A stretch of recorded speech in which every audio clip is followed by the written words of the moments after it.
പേരെങ്ങനെയാ? Shivani. Okay, Shivani ഇവിടെ നിൽക്കാം. Okay, Shivani നമ്മൾ ഇതിന് മുമ്പ് പരിചയമുണ്ടോ? ഇല്ല, ഇപ്പോഴാണ് കാണുന്നത്. ഈ പേപ്പർ ബോൾ എവിടെയൊക്കെയോ പറന്ന് കളിച്ച് അവസാനം താങ്കളുടെ കയ്യിൽ വന്നിരിക്കുന്നത് അല്ലേ? ഓക്കെ, ഞാൻ ചെയ്യുന്നത് ചെറിയൊരു പ്രഡിക്ഷൻ ആണ്, അത് കയ്യിൽ വെക്കാം. വെരി സിമ്പിൾ ആണ്. ശിവാനിയുടെ മനസ്സറിയാൻ എനിക്ക് യാതൊരു വഴിയുമില്ല അല്ലേ? എന്താണൊന്നും അറിയില്ല, മനസ്സിലുള്ളതെല്ലാം അങ്ങ് മാറ്റി വെച്ചോളൂ. ഓക്കെ ഓക്കെ, ഇനി ചെയ്യണമെന്ന് വെച്ചാൽ ഇവിടെ 3 ചെയർ കാണാം. Red, yellow and blue. ഈ 3 ചെയർ ഉണ്ട്. മനസ്സിൽ തോന്നുന്ന, ശിവാനിയുടെ മനസ്സിൽ തോന്നുന്ന ഒരു ചെയറിന്റെ പിൻവശത്ത് പോയി നിൽക്കാം. അതായത് ഏതെങ്കിലും ഒരു ചെയറിന്റെ പിൻവശത്ത് ശിവാനിക്ക് പോയി നിൽക്കാം. റൈറ്റ്. ഓക്കെ, ഞാൻ ചോദിക്കുകയാണ്, ചെയർ മാറണോ? റെഡ് ഉണ്ട്, റെഡ് ഉണ്ട് ആൻഡ് യെല്ലോ ഉണ്ട്, ഏതെങ്കിലും ഒന്നിൽ മാറണോ?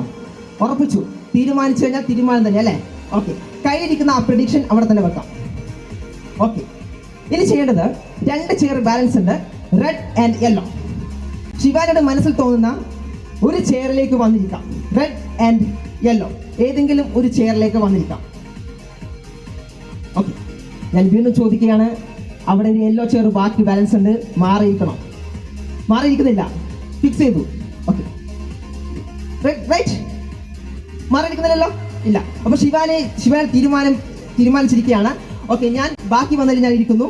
ഇനി ചെയ്യേണ്ടത്, ശിവാനി ഈ പ്രഡിക്ഷൻ ഉറക്കെ എല്ലാവരും കേൾക്കുമെന്ന് വായിക്കണം. ഓക്കെ,